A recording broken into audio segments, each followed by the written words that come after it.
We're gonna be boarding Alcatraz City Cruises to the island of Alcatraz.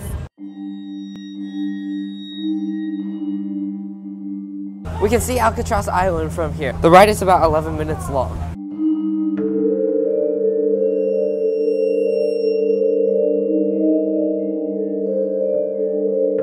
We're picking up an audio tour.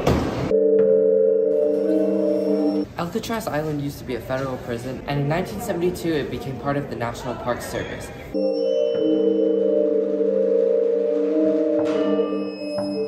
We're on a section called Broadway. It was the first stop for arriving prisoners. The prison cells are 5 by 9 feet and 7 feet tall. Out here you can see the Golden Gate Bridge, and I believe this is the recreation yard. So if you're a good prisoner, you would get to go outside and as brother said, play handball and stuff like that. But if you were bad, you would be in isolation in cell block D. The audio tour said that at night, the wind would come through the windows, so it would be really hard on the prisoners here in isolation. Some of the most infamous prisoners were here, like Al Capone, but they could only get him for tax evasion, even though he did much worse crimes. This was the prison library where you could subscribe to approved magazines or put your order in for books if you had good behavior. And also, good behaving prisoners could get a degree while they were in prison. This section's on good time cells because this section where it's a bit sunnier, it was considered a more desirable place to be in the prison since you could do activities to pass the time. Like one guy was painting the Swiss Alps, and in that way he imagined himself skiing, so that helped him momentarily escape. Now it's time to watch a demonstration of the cell doors opening and closing.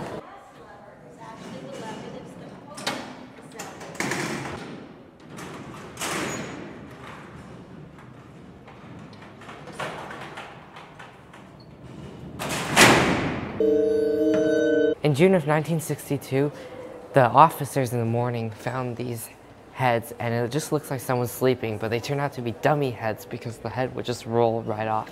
And that's when they knew that the prisoners had escaped the night before, by digging through with spoons.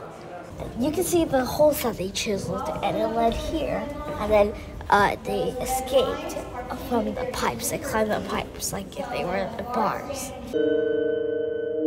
We're in the dining hall, which was probably the most dangerous part of this prison because all the prisoners were essentially armed. They had forks, spoon, sometimes knives, I think. And if things ever got out of hand, there was tear gas in the canisters all around the room that could be sprayed. And that is Alcatraz Island. I really enjoyed the audio tour because it taught me a lot, and also the lady demonstrating how they shut all the prison doors. I think that if I were a prisoner here, the most miserable thing might be the wind blowing in. It was kind of windy up there, so we moved down for better audio. My favorite part was the audio tour. I was kind of impressed by how the prisoner managed to escape using just the spoons. Well, but he didn't survive, he disappeared.